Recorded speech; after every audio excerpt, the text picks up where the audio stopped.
Hey, beautiful souls, listen closely. Focus is the sharp edge of life. Without that edge, even the finest sword grows dull in your hands.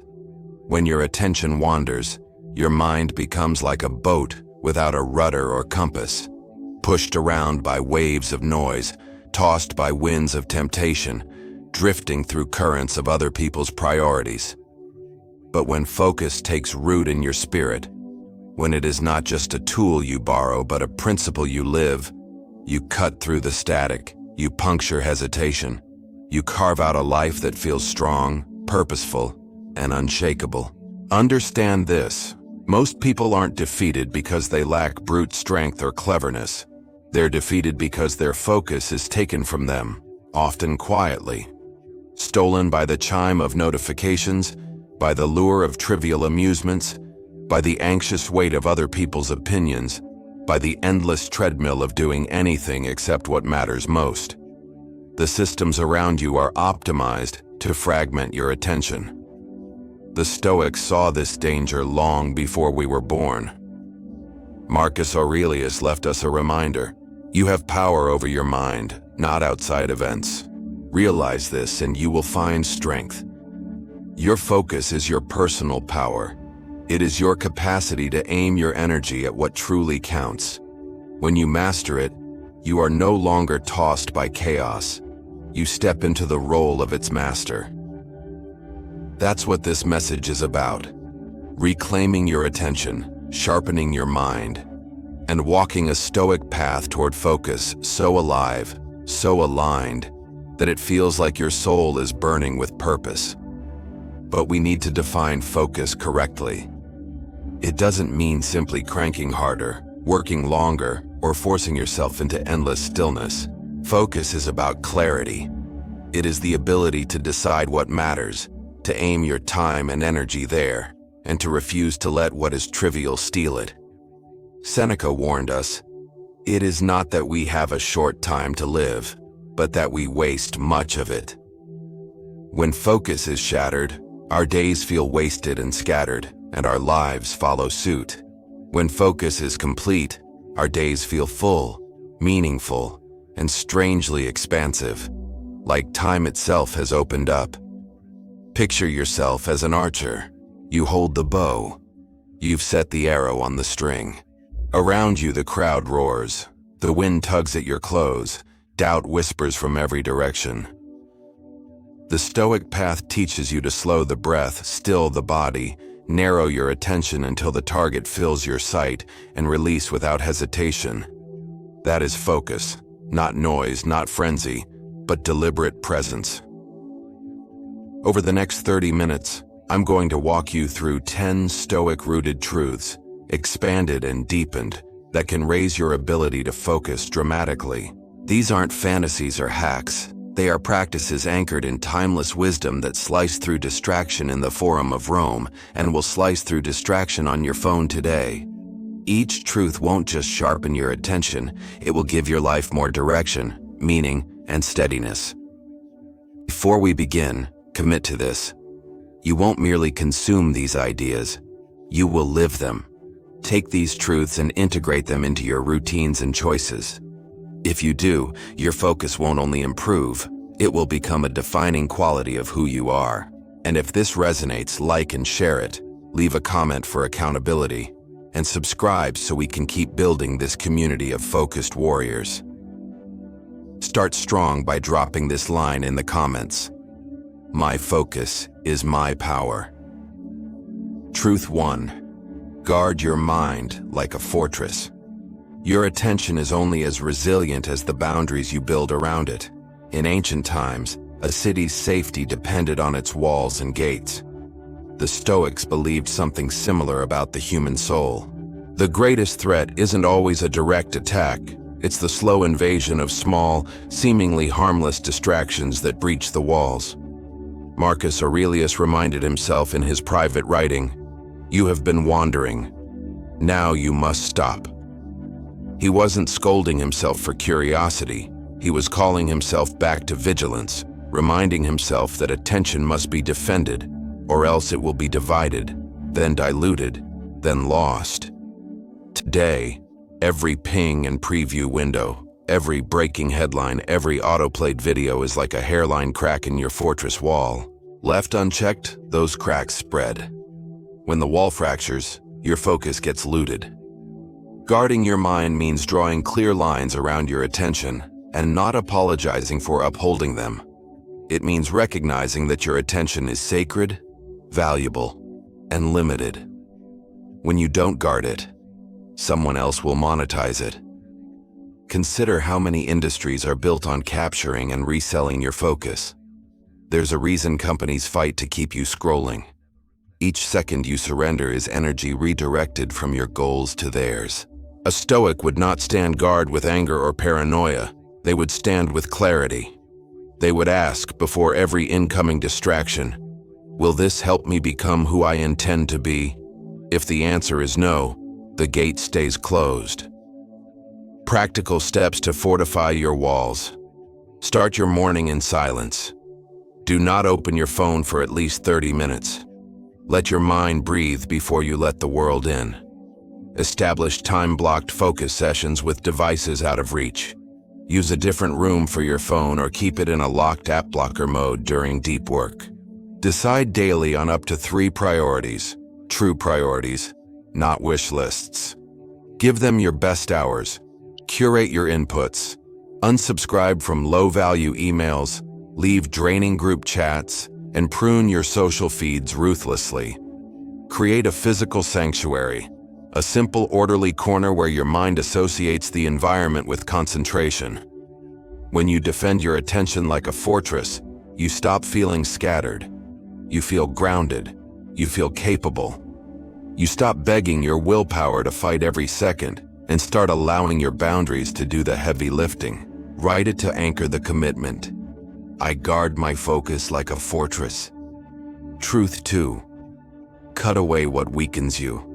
Focus isn't only about adding discipline. It's just as much about subtraction. The sculptor doesn't create a statue by piling on more clay. The sculptor reveals the form by removing everything that isn't the masterpiece. The Stoics practiced the art of subtraction in thought and habit. Epictetus advised, if you wish to improve, be content to be thought foolish and stupid by others. Why? Because when you cut the excess, people who still worship excess will not understand. But the price of their misunderstanding is a small cost compared to the price of clarity. Inventory your life. What is weakening your attention? Is it the never-ending stream of group chats, late-night doom scrolls, emotional gossip disguised as keeping up, low-quality entertainment that leaves you dull instead of rejuvenated? These aren't just minor time thieves, they are attention parasites. They drain your mental bandwidth and erode your capacity to sit with something difficult long enough to do it well.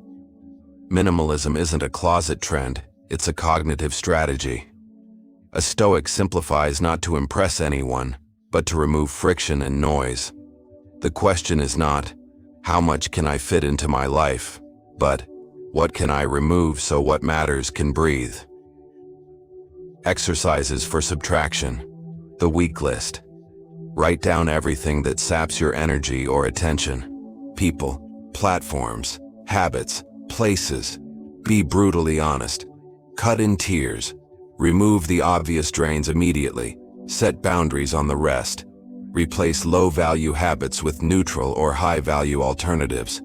Schedule emptiness. Leave buffers in your day.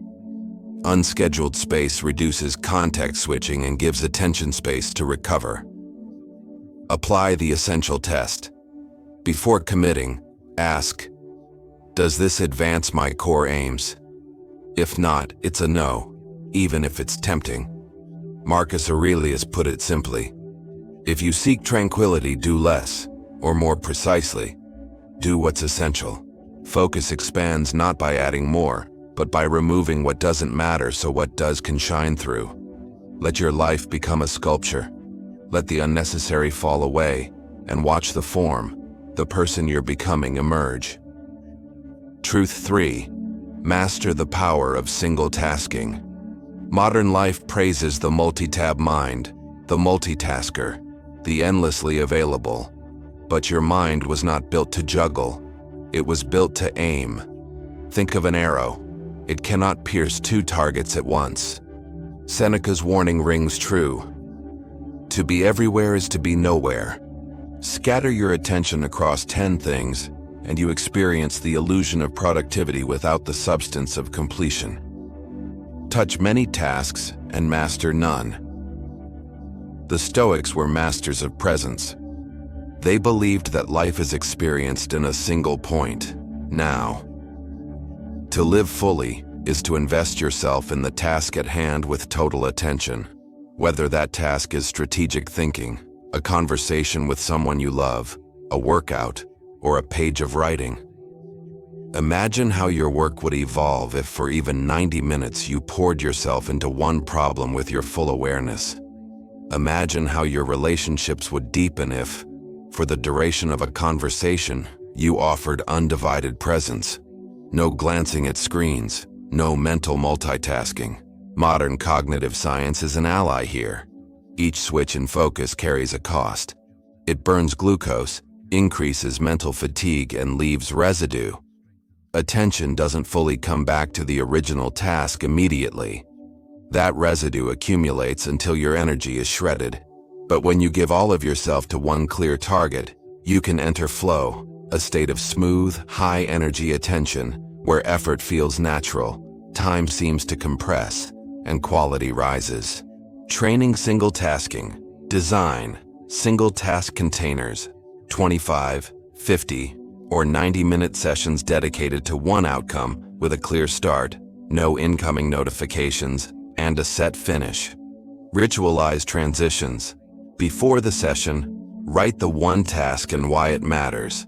After, write what moved forward. This bookends attention and reduces residue.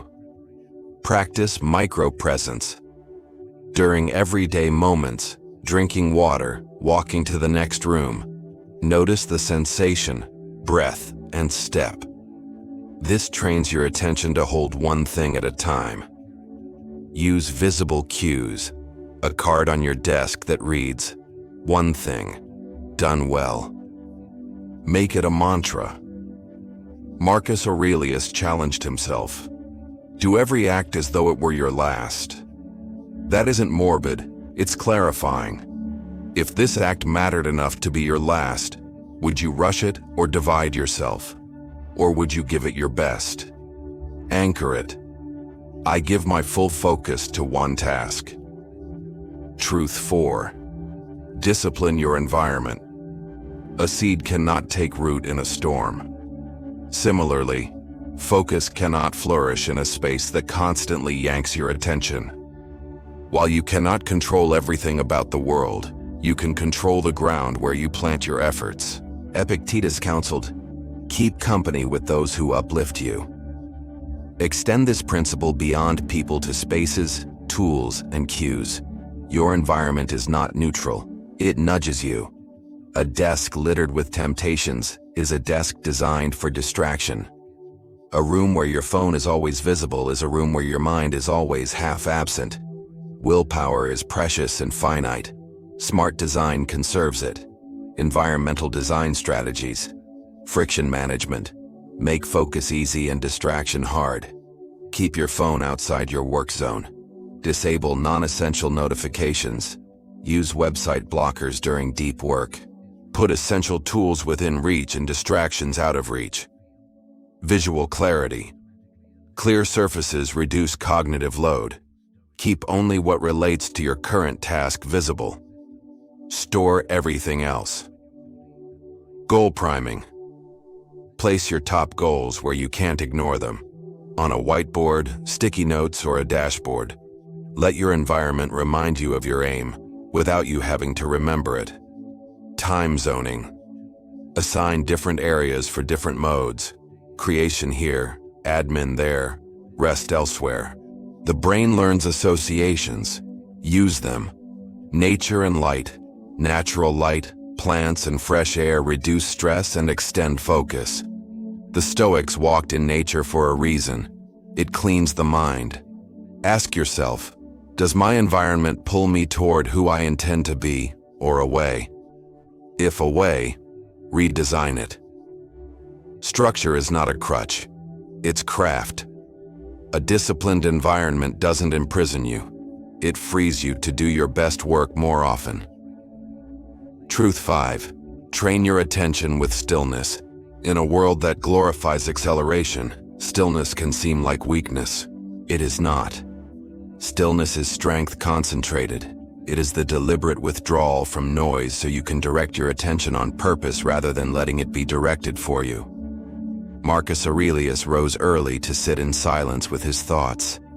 He wrote to himself, not to the public, to cultivate an inner sanctuary where the world's chaos could not intrude. Without stillness, your attention remains brittle. It's easy to set a goal in a quiet moment.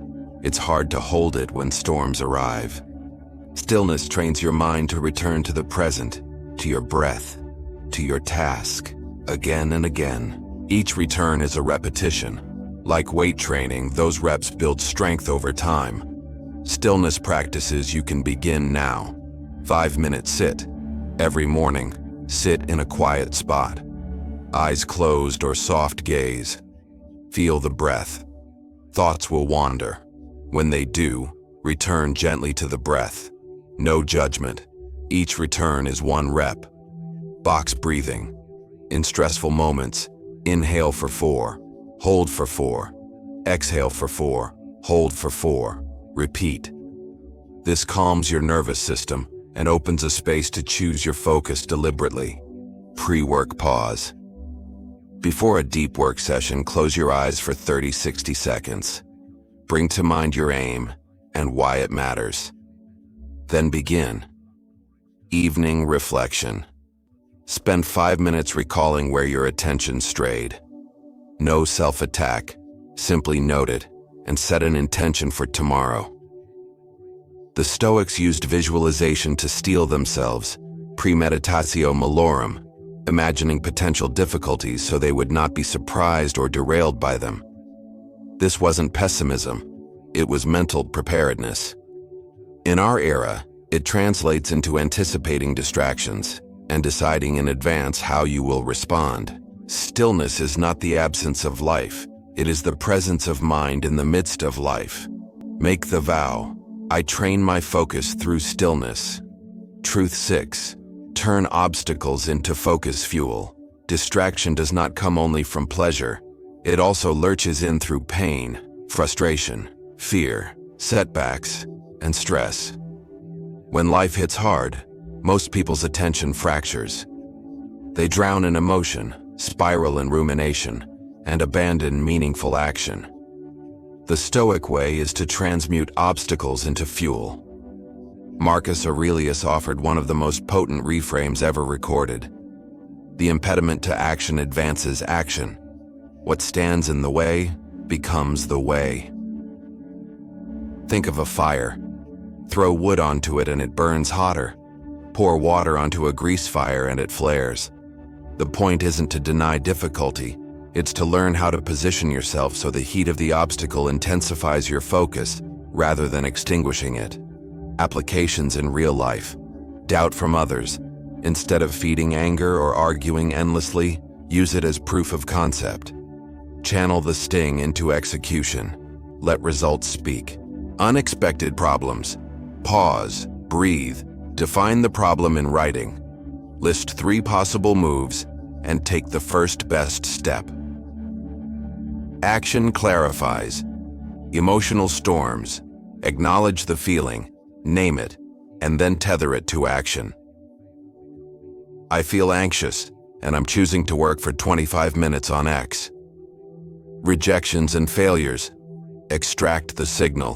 What's the lesson? Discard the noise. What's the drama? And revise your approach.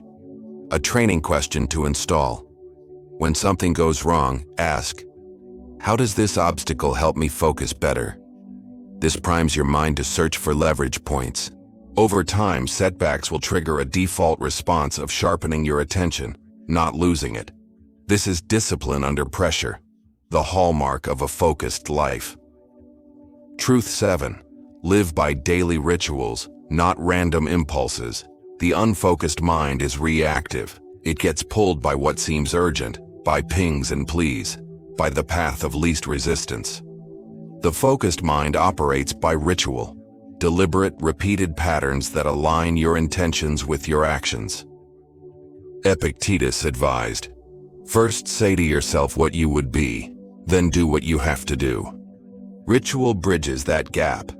Rituals aren't rigid cages, they're reliable rails. They simplify choices, reduce decision fatigue, and teach your body and mind when to engage and when to rest. Motivation is fickle. Rituals are dependable. Consider building these anchors. Morning alignment. A short routine that centers you. Hydration, a few breaths, gratitude or journaling. Review of top priorities. Keep it short. Keep it sacred. Deep work blocks. Fixed windows each day when you protect high-value tasks. No email, no meetings. Just the work that moves the needle. Midday reset. 5 minutes to stretch, breathe, step outside, or walk. Reset attention for the afternoon push. Shutdown ritual. End the day by reviewing what you did, capturing loose ends in a trusted system, and identifying tomorrow's top 3. Then disconnect with intention. Evening wind down. An hour without screens before bed, reading or writing. Low light, preparing your space for tomorrow. The Stoics used morning meditations to prepare for the day's troubles, and evening reflections to refine wisdom and conduct. They lived by rhythm, not randomness. Start with one ritual and make it non-negotiable. Then add others slowly. Rituals are not prison bars. They are wings, lifting you consistently toward the life you intend to live. Truth 8. Control your inner dialogue. The outside world steals attention. Yes. But the greatest thief often lives inside your skull. Doubt, self-criticism, catastrophic thinking, and compulsive rumination leak your mental energy minute by minute.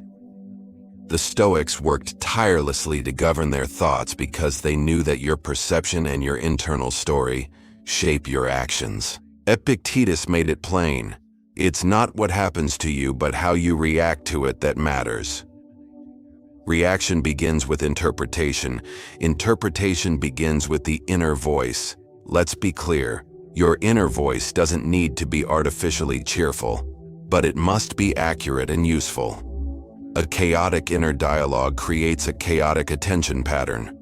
A steady inner dialogue produces steadier focus.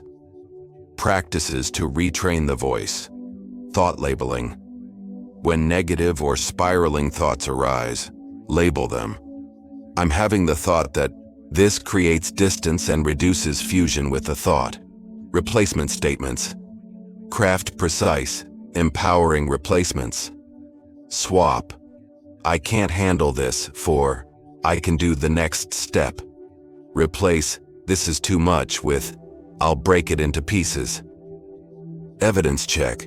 Ask, what facts support this thought? What facts don't? This prunes distortions. Journaling as calibration. Like Marcus, write to yourself daily.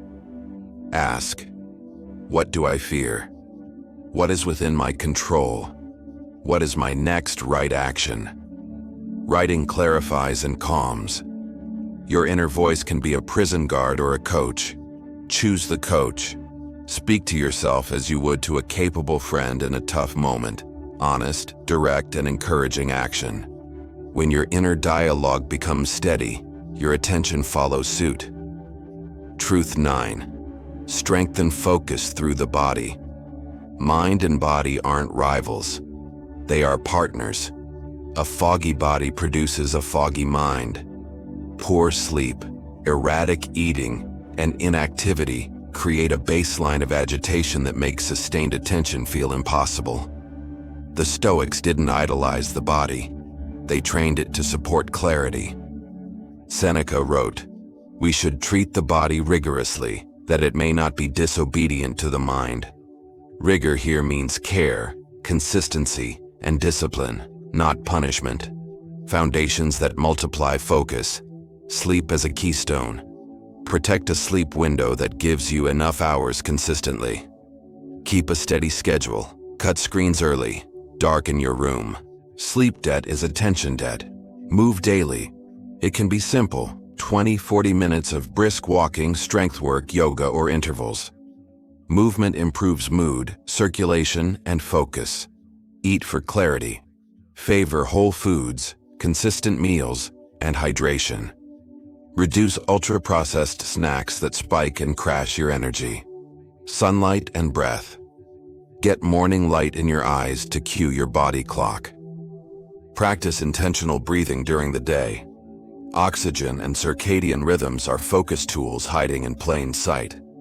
Micro-recovery. Short breaks between deep work sessions. Stretch, breathe, or step outside. Let the attention muscle rest so it can lift again. You cannot be mentally sharp while physically neglected for long. Treat the body as the vessel of your mind. Strengthen it so your attention can stand firm when you need it most. Truth 10. Live each day as if focus decides everything. There is a lie that steals entire lives. I'll focus tomorrow. Tomorrow is a master thief. It soothes with promises and vanishes with your time. The Stoics lived with clear-eyed urgency. Marcus reminded himself, "You could leave life right now. Let that determine what you do and say and think." This isn't an invitation to panic. It is an invitation to presence and priority. Every day spent in scattered attention is not just an unproductive day. It is a piece of your life that one to return. Distraction empties meaning. It dissolves your sense of self into fragments. Live as though your focus is a decisive force, because it is. The shape of your attention shapes the shape of your life. Adopt a deliberate cadence. Morning question. What truly matters today? Choose it. Protect it. Daily vow. I will give my best attention to what matters most. Evening question. Did my attention serve my priorities? If yes, you end the day with peace. If no, you begin tomorrow with clarity and resolve. Urgency without frenzy. Purpose without panic. When you hold the reality of time's brevity, distractions shrink to their true size. That extra scroll, that unnecessary argument, that aimless browsing, they lose their grip. Your attention is your most sacred currency. Invest it where it compounds. Relationships, craft, service, learning, health, and the quiet joy of a mind at peace. Live this way, and your days will gather power. Weeks turn into momentum. Months into mastery. Years into a life that, when you look back, shows coherence instead of chaos, depth instead of drift. Seal it now. Today I live with focus and urgency, bringing it all together. Focus is more than a productivity technique. It is the cutting edge of a meaningful life. With focus, you carve pathways through confusion and move steadily toward what matters. Without it, you become scattered, torn into so many pieces that none of them has the weight to make a difference. The Stoics knew that the only kingdom we truly govern is the mind. Guard it, hone it, guide it with intention. Wealth can vanish, titles can be stripped, circumstances can turn, but your ability to choose where your attention goes, that is sovereignty. Marcus Aurelius, Epictetus, Seneca, these were not men who lived easy lives. They endured exile, illness, political strife, betrayal, and the constant presence of mortality. What steadied them was not luxury, not applause, not luck. It was focus. Focus on principles, on right action, on what was theirs to control. You can do the same. Guard your mind like a fortress. Cut away what weakens you. Single task with devotion. Discipline your environment. Train with stillness. Turn obstacles into fuel. Live by ritual. Command your inner voice. strengthen your body, and live each day as if focus decides everything. These are not abstract concepts. They are tools. They are weapons. They are habits waiting to be formed. Use them consistently and your attention will not merely improve. It will transform your capabilities, your relationships, and your sense of self. Remember, focus is a choice renewed moment by moment. You are choosing right now, either to scatter your attention or to sharpen it. In those choices, your destiny takes shape. If this served you, share it with someone who needs their edge back. Like and subscribe to stay with this community of warriors working to build lives of substance. And end this with power. Drop the final line in the comments and make it your creed. My focus creates my destiny.